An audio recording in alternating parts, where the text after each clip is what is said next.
Welcome to It's Not Just Business Talks with Sonja, where we get down to the real business of how great leaders dug through their own trenches and climbed some epic mountains to get where they are today. Now let's get started with the show.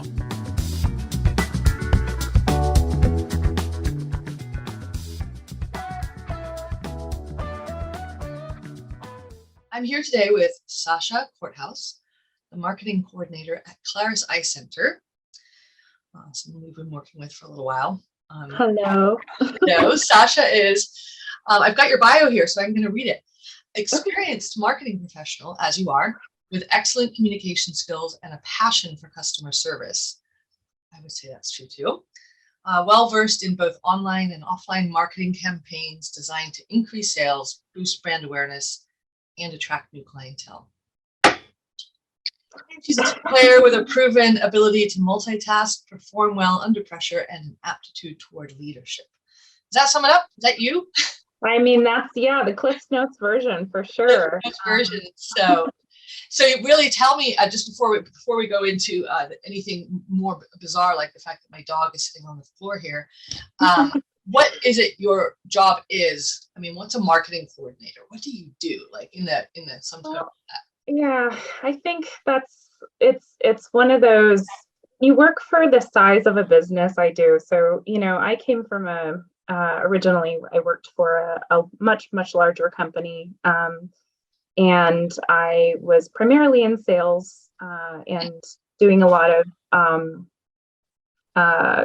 coordinating different marketing campaigns for different customers based on their needs. And the thing that I was good at it. I enjoyed it, but the thing that I had a hard time with was not getting to see a campaign through to the end all the time. So I would have a small part in a larger picture of their marketing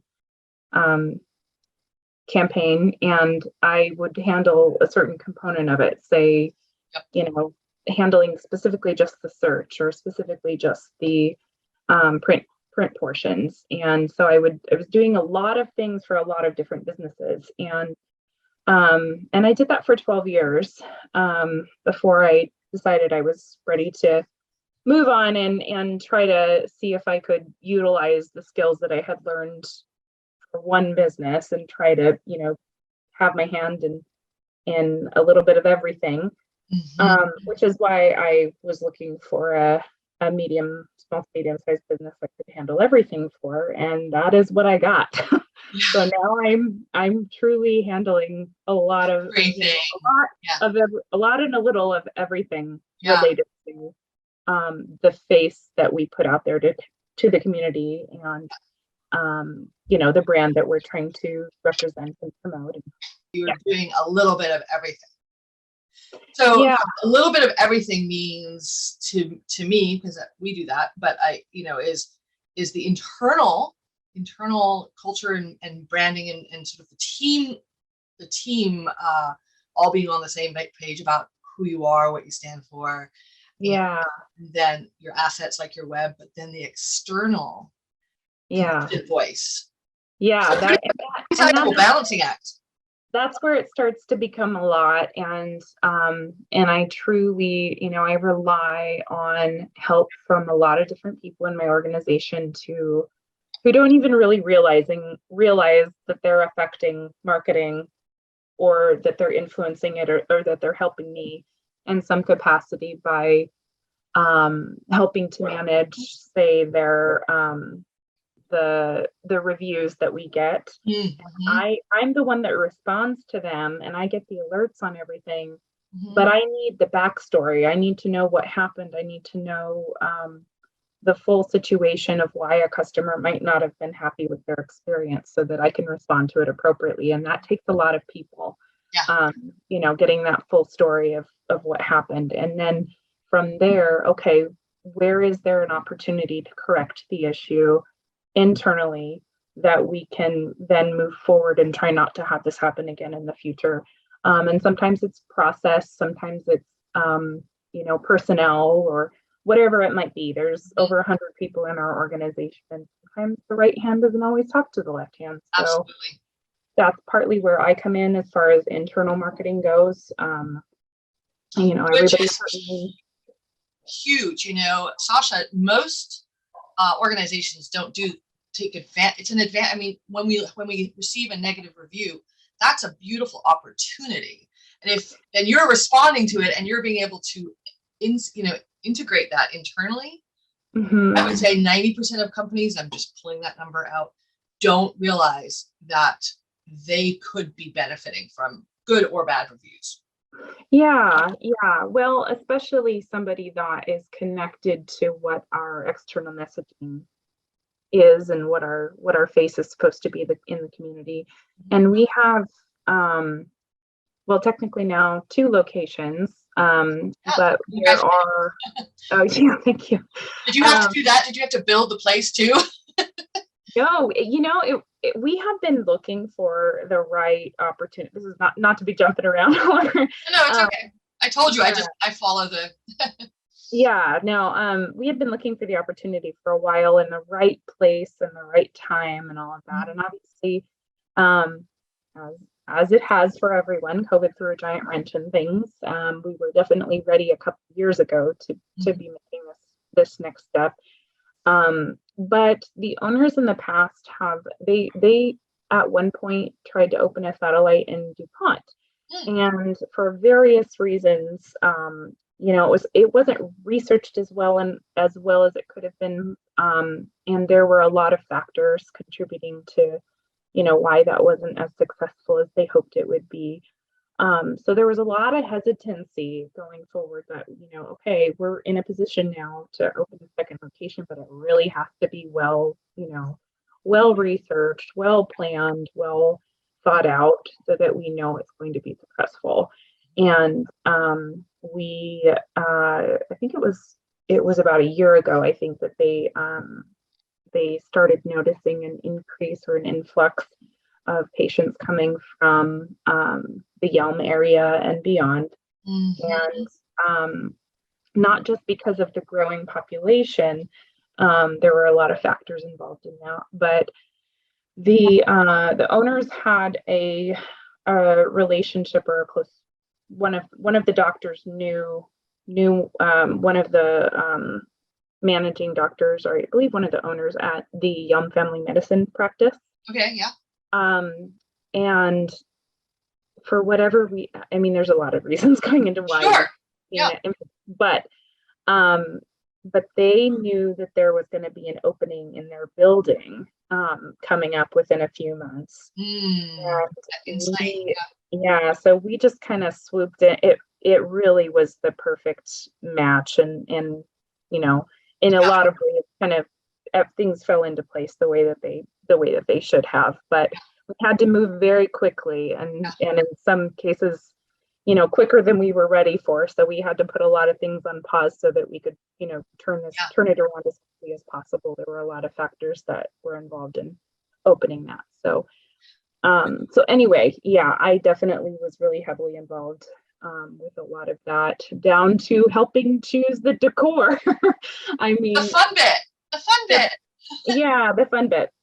That's the thing. You just described 2 really interesting, slightly different, but have some similarities, and that is when you have because you said you did a lot of research, and in order to be sure that this venture was going to flesh out well. Sounds like that's based on some, not so solid experiences in the past. And so you take those and you learn from them and move on. And the same with when you have a negative, or less than 5-star review, you say, okay, what's the interesting material here that we can act on and change our, internally, whatever we have to do. That is powerful. I'm going to say again, I'll raise my hand again. Yeah. Most people don't. Yeah. People don't. They fall on their face one time and that's it. We're done and we go on to something else. Yeah. Well, I think that, the owners, they're brilliant minds. And they've got, several of them are younger. So, this is their future, and, they're investing a lot into the future of this practice and what it means, because from a broader perspective, you know, the healthcare industry in general is seeing a lot of change and a lot of movement around some of the larger conglomerates. I don't want to use negative terminology here, but buying out or sure, it's happened, taking over for practices like ours, and the owners do not want to see that because it's not necessarily what's beneficial for the community, because it would change a lot of what makes our practice successful in this area. Tell me about that. What is it that makes you? We can park it and come back, but I would say I would love to know, what is it? Because you're absolutely right. There are a lot of large businesses.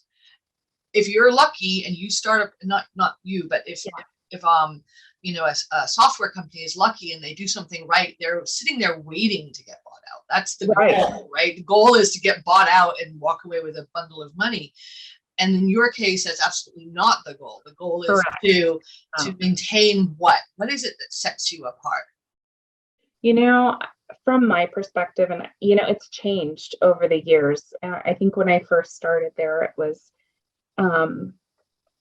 you know, of course, everything's nice and bright and shiny when you first come to a clinic, and you know, you see the outside of what you see, what the community sees, because you see, you know, what the face of what we're trying to accomplish, but what I've learned over the years is that there is a lot of hard work that goes into maintaining reputation from the ground up. And so what that means is that I think there's a lot of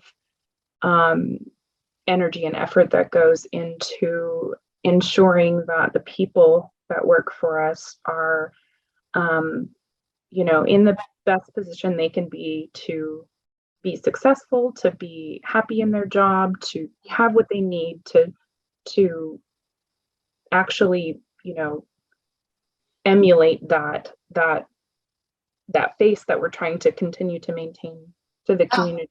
And that's true. I mean, that's why I said you're handling and you're of course appropriately titled coordinator, which it is, but internal, what happens to your internal team, especially with an organization with 100+ people, is they have to love, embody, and be enthusiastic about the brand, the work, their service, because one bad experience, like you said, could yield to a negative review, and that takes you from 4.8 to 4.7, and this is just all interconnected. And a lot of people don't realize how much that can affect. I mean, one little thing can affect. It has a ripple effect and reaction. So yeah, part of my job is to try and catch those ripples, I guess, and correct before they become a larger issue. It's a huge job. Yeah, or if we have on the flip side, you know, I'm talking about negative, which are few and far between, but on the flip side, really trying to make sure that those positive feedback is shared internally as much as it is externally. So that's great. We want people to know when they're doing a great job. And you know, since I've started there, there were some things in the past that they had tried to implement, and as far as, you know, employee satisfaction, different things like that, didn't always pan out. And I got involved, and a couple other people got involved. We got together and really had a discussion on what really matters and to people. And so there are some things that we put in place to help, get those positive effects felt throughout the clinic. And I think there's been a lot of really good improvements that I've seen over the last couple of years that have helped change, I think, what kind of patient care we're giving and what it looks like to our community. And would you share like maybe 3 of those, like what are things that another business, and it doesn't have to be in the same field or industries, or anything in there that are nuggets that we could share? You know, one thing that there's a couple different, we have multiple ways of asking patients for reviews. So because we know we have a lot of older patients, we have people that are younger. So when we have handwritten reviews from patients specifically naming people that they had a great experience with, whether it's a patient service representative, one of the technicians, whatever it might be, we celebrate that every month at, we have a monthly staff meeting where we actually close the clinic down, and that's something that we celebrate every month. And there's, different rewards and things, incentives that are fun, just celebratory things. But that makes such a huge difference. I don't think a lot of people realize that be recognized and appreciated. Being recognized by your peers from, a positive experience that happened with a patient that was recognized. So that matters a lot. It's not just that their manager goes up and tells them, hey, you had a patient that wrote a great, thing about you and good job. Right.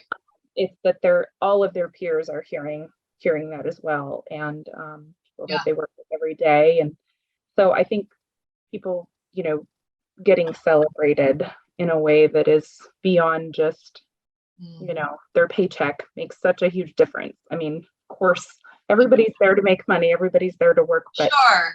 But we want to feel, we really want to foster I think a lot of people say family environment, and that is something that has been, I think, overdone in some cases. We know that we're not family, we're coworkers. Right.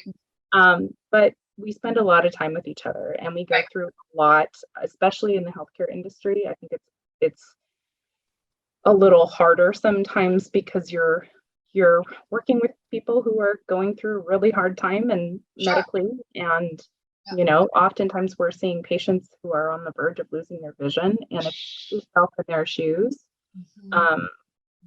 which a lot of our employees are very good at doing. The empathy that they have for people is really a beautiful thing to see, and it matters a lot to people when they're going through some of the hardest, scariest times in their life. And I've seen some of our people go above and beyond to help people that when you wouldn't, it's just what you do, and nobody in those cases, there's a lot of people that don't want to be recognized for that kind of thing, but very human. It's which is a really important thing to be recognized for, when your empathy and humanity takes you beyond what the job requires, but just I'm human, I see this struggle. And that could be with a coworker. I mean, we've all had it. I don't know, in my 20s, and maybe when we're in college, or when we're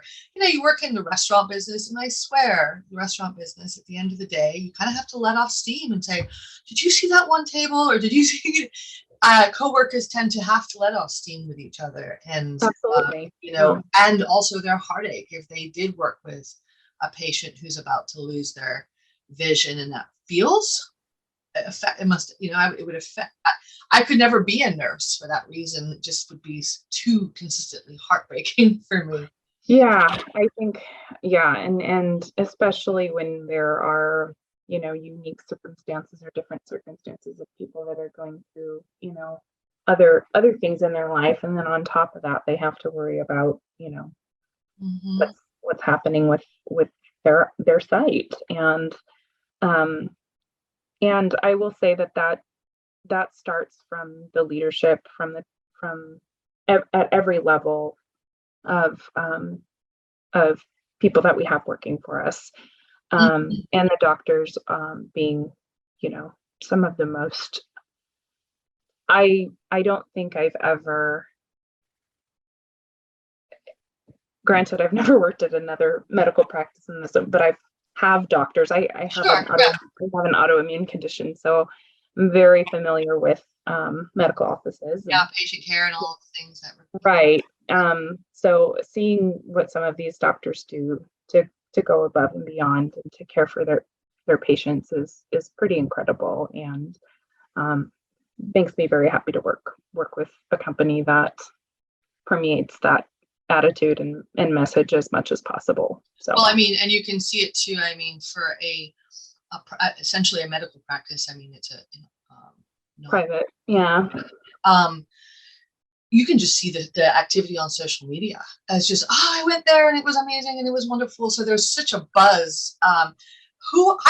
It's never occurred to me to write a post about my doctor or my optometrist or my, massage there. I mean, really, I rarely think like, wow, that was such a great experience. I need to do that, even if it was a great experience. So people are motivated and very connected, and that's a sort of a relationship and a bond that doesn't happen just between a customer and a business, right?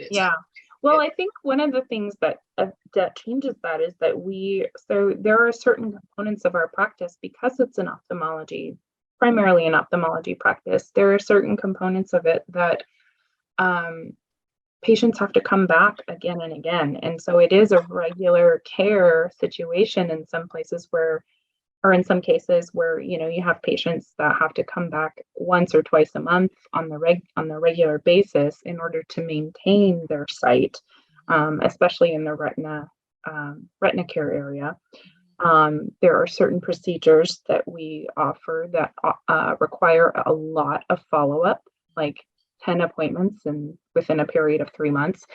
So because of that consistent care, there's often relationships developed with people. Absolutely. And that's where we find that long-term loyalty with a lot of patients, where they've had not just one experience with us, or even if it was a harder day, we do have days that are where we get backed up. Maybe there was an we offer emergency care services. And so I want to know what that sounds like, by the way. Emergency care services for the eyes sounds like really bad stuff. Yeah. Yeah. So, because typically what happens is if there's an acute major injury, they'll typically go to the ER first, and then they'll just stabilize it. But our doctors, it's their goal and their job to try to save their vision from stabilize. So there have been many situations over the years, of course, that have sounds frightening. Yeah. But I was going to ask you, Sasha, did you know all about this field before you got into this role as a marketing coordinator? Not all about it, but I did when I worked in my previous life. I was the healthcare representative. So all of my businesses that I worked with, which were anywhere from 20 to 25 per month, depending on that I would be doing different campaigns or different things for, were all healthcare businesses. So I did have a familiarity with working with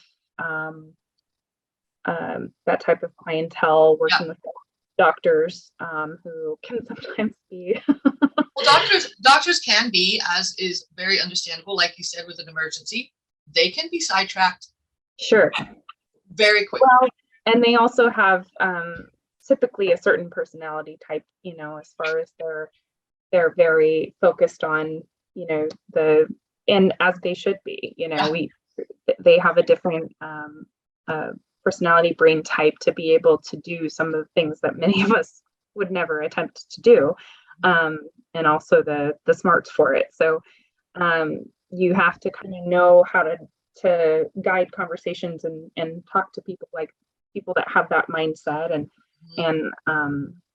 the way that they think, so that we can make sure that the bigger picture is addressed, and whatever it might be, because they can sometimes get focused on a particular issue, is what I find. And so when I'm having a conversation with one of the doctors about a campaign or about marketing, I oftentimes will kind of gauge whether it's an issue of, okay, do they need to know the bigger picture, or is it going to be overwhelming for them, or do we need to focus on a particular, this particular thing, and keep them focused on what matters, and let me worry about the other stuff. So I have to kind of gauge and dial that up. Absolutely. It's like, and I don't know if your brain is this way. I always tell people I think in circles.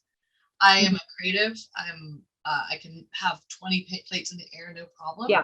My husband is a linear, so he thinks in a straight line, and there's no deviation from the straight line. So he just has to go this way. Yeah. Until the thing that's right in front of him has been resolved, and then he can go on to the next thing in the straight Sure. line. And his family are all teachers, professors, their doctorates, whatever, and so that's how they think, and I understand it. And so when I try to present an idea, it could be anything. Where should we go for dinner? I have to do exactly that, Sasha. You have to figure out what's the roadblock right here. Okay, move that out of the way. Keep going. Yeah, and I think that just comes with time and experience too. As I think as we get older, and I've just had to learn, that you talk differently to different people so that you can get to your goal without being without being in the room for 2 hours. Well, you're holding. I mean, you're in a circle. You are, because you're holding space for the people that you need to have internally be influenced by or make decisions about some of the work you're doing. The internal team and how they're feeling and experiencing and showing up for work and their clients, and basically your patients. Yeah. And then the outside world, you have to tell that story too. So it is, I like the title marketing coordinator. We like to also say director, because it feels like, or like with air traffic control, just kind of everything flying. That's that's how I see my daily life. It is like a little bit of air traffic control. Absolutely. And a sprinkles of psychology in there. And, and I think that's what keeps me engaged on a daily basis. I truly do not have the same day every day. Right. There are days where I feel like, oh my God, I'm stuck on my computer all day and this is too much. And when that happens, I know that tomorrow I can go into the office and I will probably not touch my computer at all. I will probably be like talking to 10 people about 10 different things, and I'll be walking around.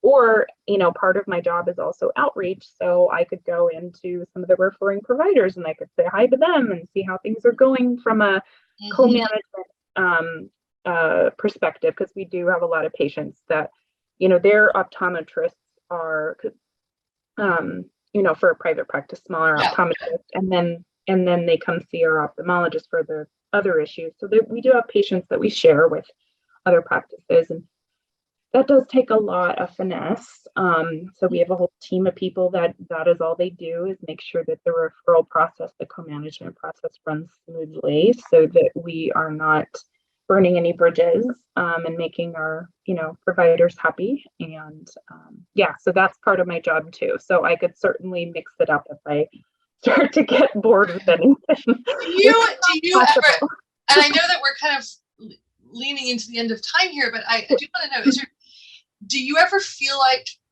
all the boxes are checked and you can go take a day off, or does it always feel like Tetris, like you get a few of them and then some more? I wish, I will say I have gotten better over the years, just from a personal level, of kind of letting things go and being like, okay, this is truly, you were doing everything you were capable of from your perspective and your abilities. Right. And if I just give myself that, afford myself that, I am able to kind of let it go and enjoy. If all of your boxes aren't checked, I've just had to learn that, because I used to not be that way. I used to not let it go. I used to think like I could always be doing more. I could always be, working on whatever it might be to improve this part of my job, whatever. And it's great to have that mentality, but it's not sustainable for the long term for anyone's mental health to think you're not doing enough all the time. And I kind of got into a position for a little while where I was, kind of feeling like I wasn't doing a good enough job, even though I have people telling me how great of a job I'm doing and telling me, that they're pleased with my work. But I realized that was my own standards that I was leaving too high, and I'm much happier and much more productive with what I'm doing if I allow myself to accept And so were you working after hours and doing all of the things? Yeah, I was, for a long time, especially in the beginning of this position, I was doing a lot of extra time, and that it was needed. I think at the time, there was a lot that had to be grown from the ground up. There wasn't, when I started, we did not have the presence we have now. We didn't have the digital expression that, all of that, the SEO level. And I needed a lot of help with that, which, the relationship here. But there was a lot of things that needed to be reworked from the ground up. You came in and you saw what was working, what wasn't working, what could be manipulated, and just absolutely. Yeah. Well, and there was, and this is not to say anything negative about my predecessor. It was just a different time, I think, where the marketing or the outreach that was done on a more face-to-face level. It wasn't necessarily as neat. It didn't need to be as digital as online as it is. Oh my gosh. You used to just put a full page ad, not you, but people used to just put a full page ad in the yellow pages and get all the calls. And that was the way that you marketed. And you didn't get reviews either that you had to deal with. And that was true even just a few years ago for businesses like ours that primarily serve older audience. That was still true a few years ago. And I think that's what a lot of businesses or people don't quite understand is they're like, well, why didn't we have this going on, 10 years ago when things did start to decline on the print side or whatever. And it's, because our clientele, our audience was still using these, things up to just a few years ago. Mm-hmm. So we had to really kind of start to, once we were able to get in with, okay, so where's the data associated with how successful this is? Because obviously a lot of things just come back to the numbers, right? Mm-hmm. And I was able to prove that, okay, this is we are at that pivotal turning point now where our target audience, we are still in that upper range, but we also have to start building that long-term clientele with a younger audience that is going to sustain us into the future. So we have to start making those changes and those pivots. Leverage. Hence all the extra time in the beginning. And I think now, we're at a point where a lot of things are, running much more smoothly, and that affords us some flexibility to be like, okay, now we're at a point where we can really say, okay, that's working great, but maybe, there's some tweaks that could help it work better, or, whatever it might be, and to put much more energy into the content that we're putting out there, the story that we have to tell. So, Sasha, we do it too. And I always say, it's that old story, or the housekeeper's house is always the dirtiest. I feel that way about us. We do a lot of content work for our own agency, and it never feels like we can get enough or we can keep it as updated, because of course we have to work with clients who need that more than we need it. So I remember, the Yellow Pages, my father-in-law is, he was, I'm going to botch this, but when you're blind, but he's not blind, he's at 40. So he was, what do you call that, Sasha? When you're, I can't remember it off the top of my head right now. He can't drive, but he can still see with thick glasses. But anyway, he wasn't diagnosed blind. What am I calling it? Legally blind. Legally, thank you. Legally blind. Legally blind at 40. And so he doesn't own a cell phone. He doesn't believe in it, right? I have lots of peers that are that age group that would never see your ad unless you did have it in the Yellow Pages still, because there is still, from the 60s, 70s, 80s, still a group of people who are like, oh, need a plumber, open the Yellow Pages. And but they are waning because, you know what I think the new Yellow Pages is Facebook. Facebook, Google. It's become Well, of course, yeah, but it's in terms of that demographic and that audience. Oh yeah, for that older. Oh yeah. Yeah, we see a lot of response on Facebook from audiences that would be interested in like our cataract services, which is the 45 plus range. So it's interesting. It's even just in the last 5 years how much it's changed. And I would just say, in summary about all the things that we've talked about today, one of the things that I've basically heard is being willing to change, being willing to adapt. And that is true how you expressed it regarding your staff. It's true regarding reviews and that sort of thing, about campaigns and about your internal product. Your adaptability, your willingness to be aware of change and work with it. Yeah. Marvelous. I'm very impressed, because one of the biggest mistakes that people make is stick their heels in the ground and go, that's it. No, we're still doing it the way we've always done it. Being that adaptable is what keeps that wheel turning really beautiful. Yeah, it certainly is a big asset. And I know I would not be able to do what I do without, all the people that I have helping me, from, every corner of the business to, our agency and our team there. It really is a small, takes a small village. But I applaud you, because you're sort of I envision like the cog in the middle of the wheel, just keeping all these things moving and taking in and taking out without getting stuck. Because like the getting stuck, that stops everything, and affects everything. Absolutely.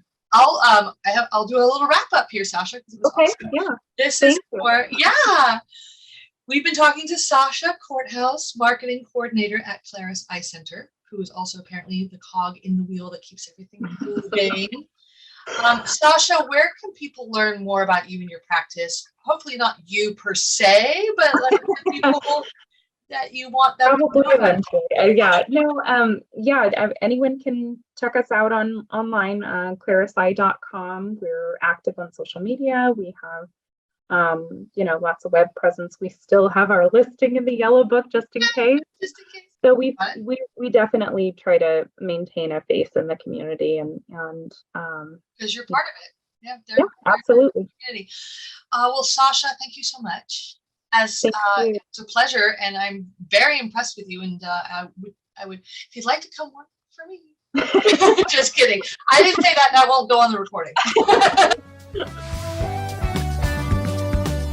Thanks for listening to It's Not Just Business Talks with Sonja, a real-life podcast to inspire you. We'll see you again next time, and if this is your jam, click subscribe to get future episodes.